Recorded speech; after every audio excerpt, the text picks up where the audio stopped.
વિદ્યાર્થી મિત્રો, વિજ્ઞાન વિષયની અંદર એક વાર, બે વાર, 3 વાર ફેલ થયા, ચિંતા મુક્ત થઈ જાઓ. જેટલા ચેપ્ટર, જેટલા પ્રકરણ વિશે હું તમને આપવા જઈ રહ્યો છું એટલા પ્રકરણ કરી લેશો તો તમારી મારી 110% ગેરંટી છે કે કુલ તમે 60 માર્ક સુધીનું તમે પરીક્ષાની અંદર મેળવી શકશો. જેવી રીતે વિજ્ઞાનની અંદર મોસ્ટ આઈએમપી ચેપ્ટર છે, જેવી રીતે પ્રકરણ છે તમારા લોકોનું 5મું જૈવિક ક્રિયાઓ, એમાંથી 14 માર્કનું પૂછાશે.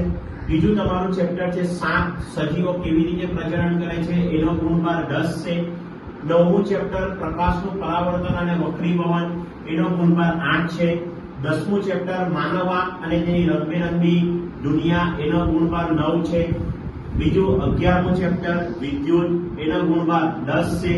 ત્રીજું આપણું 13મું ચેપ્ટર આપણું પર્યાવરણ, એનો ગુણભાર છે 10. એમ કુલ મળીને આટલા 6 ચેપ્ટરમાંથી તમારું એક્સેપ્ટ માર્કનું પૂછવામાં આવે છે. તો ચોપડીમાંથી અને તમારી ચોપડીની અંદર આપેલા સવાલ જવાબો, ગાઈડમાંથી આપેલા સવાલ જવાબો, અપેક્ષિતમાંથી આ ચેપ્ટરને પૂરેપૂરા કરી જાઓ તો તમને કોઈ શિક્ષક કોઈ ફેલ કરી શકશે નહીં. આટલા મોસ્ટ આઈએમપી ચેપ્ટર્સ તમે લોકો કરી જાઓ. Best of luck. આ મારા વિડીયોને જેટલું બને તેટલું વધારે લાઈક, શેર અને સબસ્ક્રાઇબ કરજો.